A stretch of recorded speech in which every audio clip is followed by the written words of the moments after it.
kita dianggap nggak diridhoi oleh guru kita. Nauzubillah min dzalik. Kalau kita nggak diridhoi oleh guru kita, walaupun kita meminta syafaat seluruh wali Allah di dunia untuk kita bahagia, nggak akan bahagia, tetap kita akan sengsara kalau kita nggak mendapatkan ridho daripada guru kita. Nauzubillah min dzalik.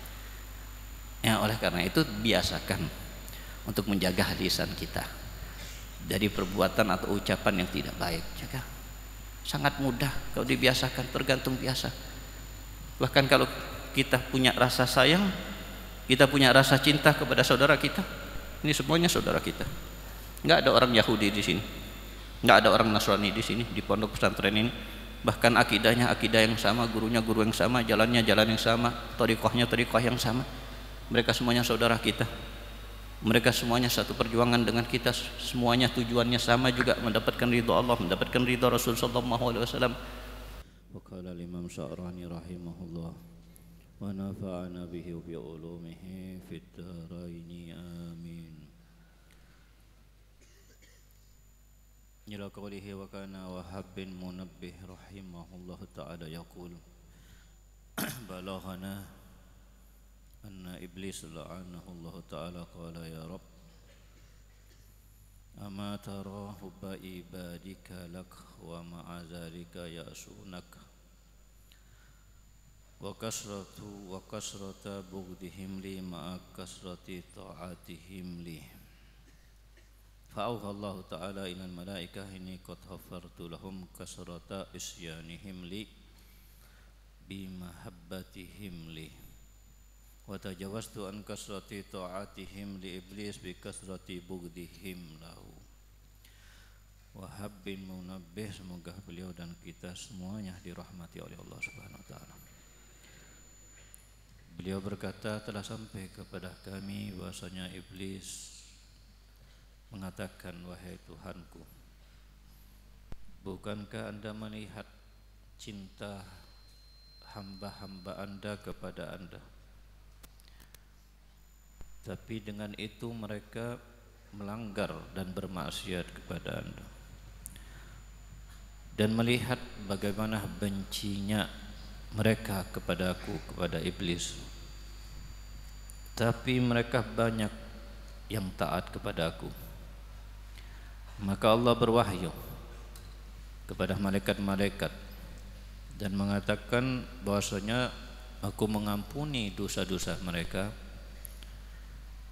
karena cinta mereka kepada aku, dan aku mengampuni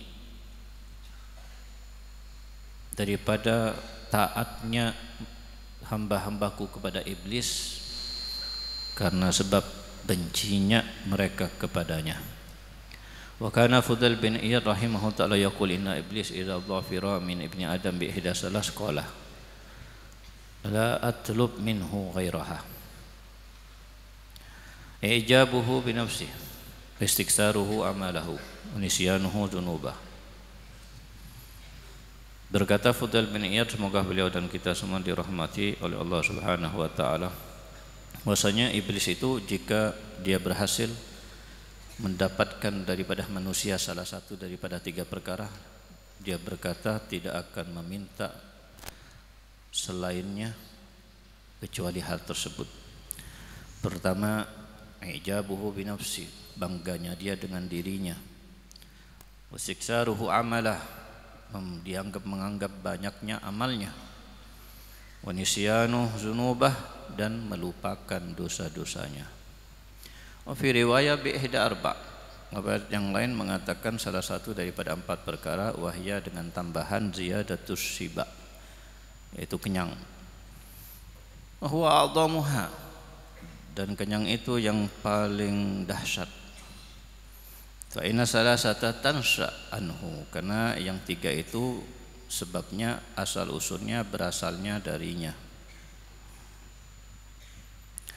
Jadi di sini pertama Wahhab bin Munabbih, balahana anak iblis la'anahullah, semoga dilaknat Allah. Di sini menunjukkan bahwasanya boleh bagi manusia, bagi seseorang untuk melaknat iblis. Kenapa diperbolehkan? Karena iblis sudah dipastikan dengan nas Al-Quran bahwasanya dia termasuk orang yang kafir, bahwasanya dia termasuk daripada penghuni neraka Allah Subhanahu wa taala. Sedangkan makna daripada laknat itu adalah menjauhkan seseorang daripada rahmat Allah Subhanahu wa taala. Jadi kalau dikatakan fulan la'anahullah, fulan itu orang yang dijauhkan oleh Allah dari rahmatnya. Sedangkan kita sebagai manusia enggak ada yang tahu siapa yang diharamkan dari rahmat Allah Subhanahu wa taala. Walaupun dia zahirnya kafir, zahirnya tidak beriman sekalipun, tapi kita enggak bisa memastikan apakah orang kafir tersebut akan tetap kafir sampai matinya. Bahkan kafir yang sudah mati pun kita belum tahu dan belum pasti apakah sampai mati dia tetap kafir. Bisa jadi dia sebenarnya sudah dapat hidayat dari Allah Subhanahu wa taala tanpa diketahui oleh siapapun, hanya Allah Subhanahu wa taala yang mengetahuinya.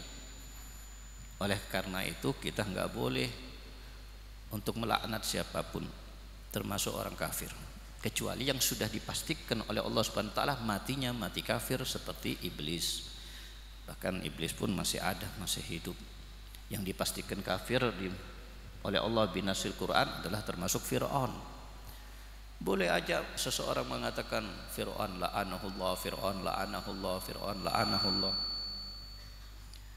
tapi misalnya pun dia mengatakan seperti itu berulang-ulang sampai sekian ribu sekali pun, tetap enggak dapat faedah apa-apa, enggak dapat pahala, enggak dapat kebaikan dengan mengucapkan laknat kepada Fir'aun, laknat kepada iblis, laknat kepada siapapun, apalagi kepada laknat yang seharusnya tidak boleh kita melaknatnya. Bahkan bisa jadi si A melaknat si B, ucapannya yang melaknat seseorang akan kembali kepada dirinya sendiri. La'anahullah fulan, Allah melaknat fulan, Allah menjauhkannya dari rahmatnya. Bisa jadi dia sendiri yang dijauhkan dari rahmat Allah Subhanahu wa taala. Jadi apa gunanya untuk kita melaknat seseorang, sedangkan kita diajarkan bahkan oleh Nabi kita Nabi Muhammad SAW untuk tidak melaknat siapapun, bahkan tidak melaknat hayawan, hewan, binatang sekalipun. Kita tidak diajarkan oleh Nabi kita Nabi Muhammad SAW untuk melaknat. Kita bahkan diajarkan oleh Nabi kita Nabi Muhammad SAW untuk tidak mencaci maki orang lain, tidak juga mengumpat, tidak juga untuk mengatakan kata-kata yang kotor, kata-kata yang kasar, kata-kata yang tidak pantas untuk diucapkan. Yang dikatakan oleh Nabi kita Nabi Muhammad SAW, al-muslim man salimal muslimuna min lisanihi wa yadihi. Kita lihat kepada diri kita, apakah kita sudah dianggap muslim oleh Nabi kita, Nabi yang diturunkan kepadanya Al-Quran, Nabi yang kita mengakuinya sebagai Nabi kita, sebagai panutan kita, sebagai kekasih kita, sebagai idola kita. Sedangkan Nabi kita Nabi SAW bersabda, man salimal muslimun min lisanihi wa yadihi. Tapi kita masih dengan lisan kita masih menyakiti orang lain, dengan lisan kita masih mengganggu orang lain, dengan lisan kita mengumpat orang lain, dengan lisan kita memaki orang lain, dengan lisan kita menyakiti hati dan perasaan orang lain. Nabi kita Nabi Muhammad SAW sudah jelas meminta kepada kita, jangan lakukan hal itu. Dengan kasih sayang Nabi Muhammad, sebagaimana kasih sayang orang tua, bahkan lebih dari kasih sayang orang tua kita sendiri kepada kita, Nabi Muhammad SAW mengatakan, laisal mu'min bitta'an wala la'an wala fahish wala badhi. Bukan seorang mukmin, kata Nabi, Kalau kita ingin melihat diri kita mukmin atau tidak, lihat di dalam sabda Nabi ini. Bukan seorang mukmin. Siapa itu? Yang ta'an, yang mengucapkan kata-kata yang tidak baik kepada orang lain, wala la'an, yang melaknat orang lain, walal fahish, yang kata-katanya kotor, bazi, kata-katanya busuk, enggak baik, enggak pantas. Kalimat-kalimat itu bahkan sangat disayangkan keluarnya dari pesantren sendiri, dari santri sendiri, dari seorang yang mengaku calon ulama, mengaku ingin memperjuangkan dan menyebarkan agama Allah, syariat Nabi Muhammad, sedangkan dia di pesantren ucapannya ucapan yang kasar, kotor, ucapan yang tidak pantas diucapkan masih ada dalam santri. Sangat mengherankan. Mengaku adalah calon ulama, mengaku pecinta Nabi, mengaku idolanya adalah Nabi Muhammad SAW, sedangkan dia ucapannya seperti itu. Diikuti siapa? Kita mengikuti siapa? Ucapan kita ucapan yang kasar, kotor, tidak pantas, ucapan hewan dan lain sebagainya. Apakah Nabi yang kita ikuti? Apakah Sayyidina Abu Bakar Siddiq yang kita ikuti? Atau mungkin Sayyidina Ali, Sayyidina Utsman, atau mungkin sahabat Nabi yang lain? Enggak ada. Mereka bersih, mereka kata-katanya halus, mereka kata-katanya lembut, mereka kata-katanya baik. Al-kalimatut thayyibah shadaqah. Kalimat thayyibah, kalimat yang baik itu dicatat oleh Allah Subhanahu wa taala sebagai pahala sedekah. Kita enggak bisa bersedekah walau bi kalimatin thayyibah, maka kita bisa sedekah setiap hari dengan kalimat yang baik. Jangan kotori lisan kita dengan ucapan-ucapan yang tidak baik. Lisan kita di pesantren sudah dibiasakan untuk kita gunakan lisan kita membaca Al-Quran, kalimat-kalimat Allah, kalam-kalam Allah Subhanahu wa ta'ala, sangat mulia. Kita dari sore tadi, awal sore sampai sekarang, kita gunakan lisan kita membaca Yasin, membaca Waqiah, bersalawat kepada Nabi SAW. Kita bermunajat, berdoa, meminta, tadarruk kepada Allah Subhanahu wa ta'ala. Kemudian kita keluar dari masjid, kita kotori lagi lisan kita. Kita gunakan untuk menghujat orang lain, memaki orang lain, keluar kata-kata yang kotor. Apakah itu yang diharapkan oleh Nabi kita, Nabi Muhammad SAW? Nabi melihat kita, Nabi tahu apa yang kita ucapkan, Nabi tahu apa yang kita lakukan. Wa qul i'malu fasayarallahu amalakum wa rasuluh. Perbuatlah anda, kalian semuanya, apa yang ingin kalian perbuat, dan ketahuilah Allah melihat dan Rasul melihat apa yang kalian perbuat. Jangan sakiti hati Nabi Muhammad SAW dengan ucapan-ucapan yang tidak baik. Apa susahnya sih untuk kita berucap dengan ucapan yang baik, untuk kita menahan diri dari ucapan yang jelek? Demi Allah, orang tua Al-Fakir Abuya Hasan Hubab Khadijah, seumur hidup anak gak pernah satu kali pun keluar daripada mereka berdua ucapan yang gak baik. Kami gak pernah, bahkan Al-Fakir sendiri susah mengucapkan kata yang gak pantas diucapkan, sudah gak pernah tahu, gak pernah mengucapkan. Dari bayi, dari kecil seperti itu dia dididik, diajarkan oleh Abuya, oleh Baba Khadijah. Tapi sangat menyakitkan hati Al-Fakir ketika melihat murid Abuya sendiri masih ada yang mengucapkan kata-kata seperti itu, sedangkan dia mondoknya di pesantren Abuya, dididik oleh didikan Abuya, dipantau oleh langsung oleh Abuya, dan masih ucapan seperti itu keluar dari lisan kita. Ya, ulas setiap lisan, setiap kalimat yang keluar, jangan dikira nggak ada apa-apa nantinya.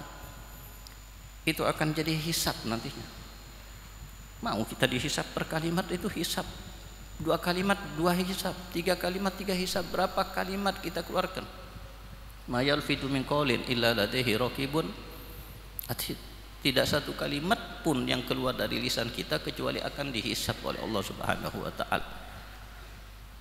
Kalimat yang tidak ada gunanya, tidak ada manfaatnya, bukan kalimat yang jelek, itu aja hisab, dan itu adalah azab, karena hisab adalah azab. Apalagi itu kalimat yang enggak baik. Biasakan mulai sekarang, didiklah lisan kita, tahan dari ucapan yang kotor, dari ucapan yang tidak pantas. Kita ikuti panutan kita Nabi Muhammad SAW, Sayyidina Abu Bakar Siddiq, sahabat Nabi, Imam Syafi'i, mereka ulama-ulama aulia, guru-guru kita. Kalau kita nggak ngikutin mereka, ngikuti siapa? Coba siapa yang mengucapkan kata-kata yang tidak pantas, memaki-maki, menghujat, kata-kata yang kasar, kata-kata hewan? Kita ikuti siapa? Siapa panutan kita? Kalau kita tetap melakukan seperti itu, berarti panutan kita bukan Nabi Muhammad. Berarti panutan kita bukan sahabat Nabi Muhammad, bukan tabi'in, bukan mazahib arba'ah, bukan orang-orang wali, orang-orang soleh. Lihatlah masyayikh kita, guru-guru kita semuanya, habaib ya, ulama yang kita jadikan sebagai panutan. Apakah mereka mengucapkan kata-kata seperti itu, melontarkan kata-kata yang tidak baik? Enggak. Terus kita ini mau ikut siapa? Apakah kita mengharap untuk nanti di padang mahsyar di hari kiamat kita kumpul dengan mereka yang mengeluarkan kata-kata yang tidak pantas, yang mengeluarkan kata-kata makian, yang mengeluarkan kata-kata hewan? Apakah kita ingin kumpul dengan mereka? Apakah kita ingin kumpul dengan golongan Nabi Muhammad SAW, golongan orang-orang saleh? Kalau kita ingin kumpul dengan mereka, ikutilah mereka, ikutilah jalan mereka, ikutilah jalan guru-guru kita. Kita ingin dapat ridha guru kita, bahkan kita ingin dapat ridha guru kita sampai ingin kita khidmah kepada mereka sebagai guru-guru kita. Sebelum ada keinginan untuk khidmah, sebelum ada keinginan untuk mendapatkan ridha, tirulah jejak mereka terlebih dahulu. Ikutilah nasihat-nasihat mereka, bagaimana mereka berucap, bagaimana mereka berakhlak, teladani mereka. Itu ridha yang sesungguhnya. Enggak perlu kita mendapatkan ucapan dari guru kita, ana ridha sama ente, enggak perlu. Dengan sendirinya guru kita akan ridha kepada kita kalau muridnya mengamalkan ilmunya, berakhlak dengan akhlak yang mulia, dan menjaga lisannya, menjaga hatinya, menjaga anggota badannya dari perbuatan yang buruk. Dengan sendirinya gurunya senang enggak? Senang. Apa arti ridha? Ridha itu senang. Kalau kalian mengucapkan kata-kata yang tidak baik, melakukan perbuatan yang keji, perbuatan yang busuk, perbuatan yang maksiat, guru kalian tahu, kira-kira senang enggak? Enggak. Itu namanya enggak ridho. Enggak perlu diucapkan anak enggak ridho sama ente. Sudah kita dianggap enggak diridhoi oleh guru kita. Nauzubillah min dzalik.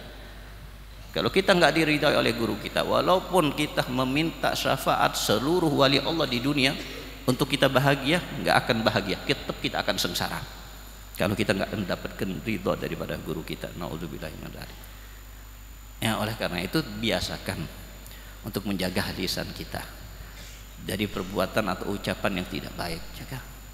Sangat mudah kalau dibiasakan, tergantung biasa. Bahkan kalau kita punya rasa sayang, kita punya rasa cinta kepada saudara kita, ini semuanya saudara kita. Enggak ada orang Yahudi di sini, enggak ada orang Nasrani di sini, di pondok pesantren ini. Bahkan akidahnya akidah yang sama, gurunya guru yang sama, jalannya jalan yang sama, thariqahnya thariqah yang sama. Mereka semuanya saudara kita. Mereka semuanya satu perjuangan dengan kita, semuanya tujuannya sama juga, mendapatkan ridha Allah, mendapatkan ridha Rasul sallallahu alaihi wasallam. Kalau kita sayang kepada mereka, ada di antara mereka yang mengucapkan kata yang enggak baik, ingatkan dia. Mengingatkan dia itu sebagai bentuk kita sayang, kita cinta kepadanya. Kita enggak peduli berarti enggak sayang. La yu'minu ahadukum hatta yuhibba li akhi ma yuhibbu li nafsihi. Nanti biarkan berarti nggak sayang, berarti nanti nggak beriman, nggak dianggap beriman kecuali sampai kita suka, cinta untuk saudara kita apa yang kita sukai. Ingatnya fulan, jangan ucapkan kata-kata itu. Mau dia terima nggak diterima, wa ma alaina ilal bala, kita hanya kewajiban menyampaikan sebagai bentuk rasa sayang, rasa cinta. Nggak diterima terserah, diterima alhamdulillah, dapat sedekah jariyah, diterima alhamdulillah, nanti menjadi sebab dia mendapatkan hidayat dan pahala mengalir terus kepada ente. Ingatkan, bukan ditambahin, mengucapkan kata-kata kotor dan kita mendengar dari teman kita, kita tambahin malah. Terus kapan kita mau berubah? Al-Fakir ini kalau mendengar orang mengucapkan kata-kata yang tidak pantas, kata-kata hewan, dengarnya aja sudah merasa jijik, dengarnya aja merasa kok bisa sih melakukan itu, karena nggak terbiasa. Jadi mungkin seseorang yang terbiasa mendengarkan ucapan-ucapan itu akan sudah dianggap hal biasa, dan di dalam hatinya bukan lagi hal-hal yang menjijikkan, bukan hal-hal yang dianggap buruk, karena sudah selalu atau seringkali mendengarnya. Dan kalau sudah dianggap hal biasa, dianggap bukan hal buruk, bukan hal yang menjijikkan, ya otomatis suatu waktu dia akan mengeluarkan kata-kata yang sama seperti yang didengar oleh daripada teman-temannya, karena dianggap hal sepele. Hanya kalau bisa ingatkan. Kalau nggak bisa mengingatkan teman kita yang mengeluarkan kata-kata yang tidak, jangan duduk sama dia, jangan kumpul sama dia.